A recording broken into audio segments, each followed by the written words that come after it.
Hi, and welcome to another edition of Your Health with Dr. Christy. My name is Dr. Christy Reisinger, and today I'd like to take a little bit of a detour away from COVID-19 and talk about something that I think is really interesting. I recently read a great book, and a quote in there said, "What if I knew about a treatment that makes you live longer, enhances your memory, makes you more creative? It helps keep you slim, reduces food cravings, it protects you from cancer and dementia. It wards off the cold and flu. It lowers your risk of heart attacks and stroke and diabetes. This treatment will make you feel happier, less depressed, and less anxious." Well, what is it? Well, it's a full night of sleep. This quote is from a book I recently read called Why We Sleep by Matthew Walker. If you guys have watched any of my videos, you know I was really skeptical when I began the book. But after reading his book and doing some more research, I'm convinced that sleep is underrated, and as a physician, I myself don't put enough emphasis on how this can enhance wellness with my patients.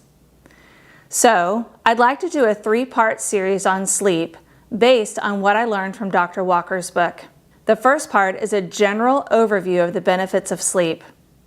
Part 2 will discuss the genetics of sleep and the dangers of sleep deprivation. And part 3 will be about treatment for insomnia. So let's begin. Did you know that routinely sleeping less than 6 to 7 hours a night disrupts your blood sugar levels? It increases atherosclerotic disease and contributes to all major psychiatric problems, including depression and anxiety. Sleeping less than 6 to 7 hours a night contributes to weight gain, causes car accidents. There's not one major organ within the body or process within the brain that isn't enhanced by sleep or impaired when we don't get enough sleep. The WHO and the National Sleep Foundation recommend an average of 8 hours of sleep per night for adults. But it's important to understand sleep opportunity and what that means for your sleep time.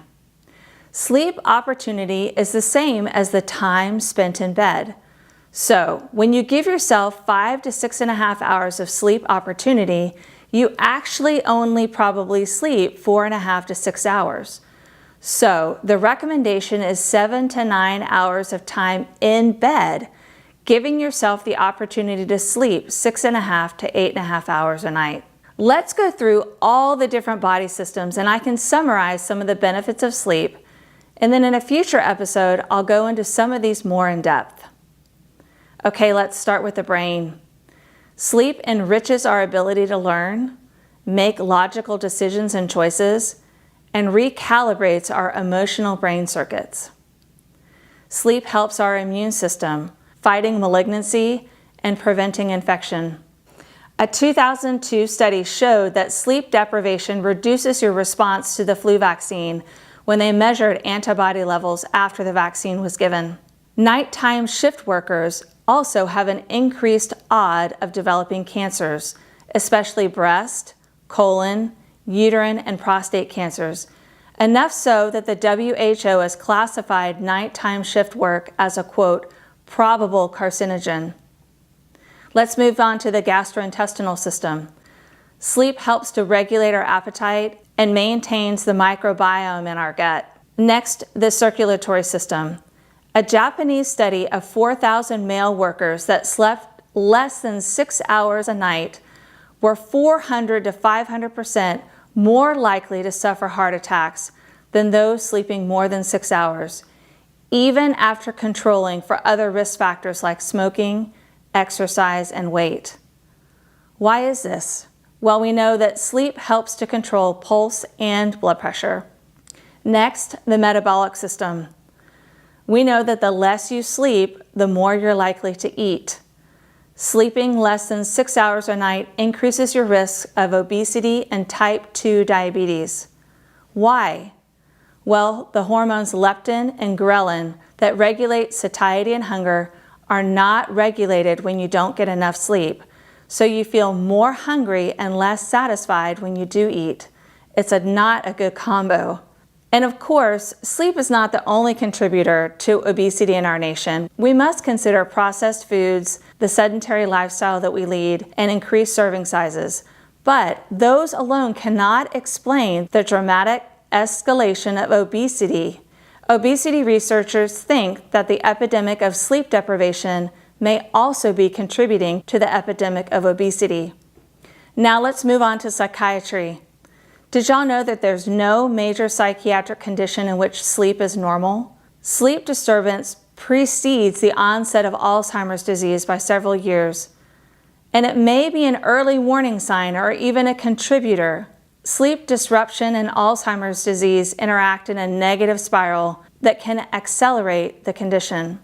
We know that amyloid plaque seen in Alzheimer's disease are what is poisonous to the neurons. And the loss of deep, non-REM sleep lessens the ability to remove amyloid from the brain at night, resulting in greater amyloid deposition. So, can getting too little sleep across the adult lifespan increase your risk for developing Alzheimer's disease? I don't think sleep alone can eradicate dementia, but it does show how important prioritizing sleep should be and that there may be a connection between the two. Let's now move on to memory. We know that sleep is a memory aid, and it helps before learning to prepare your brain for making new memories. There was one study that gave intense morning learning sessions, and one group had a 90-minute nap, and the others didn't. Then they came back again for another round of intense learning. Those that napped did markedly better retaining the second round of learning than the control group. And when I say markedly, it was 20% better. We also know that sleep can clear out the short-term information repository and allow space for more learning. This type of clearance happens in the late morning hours.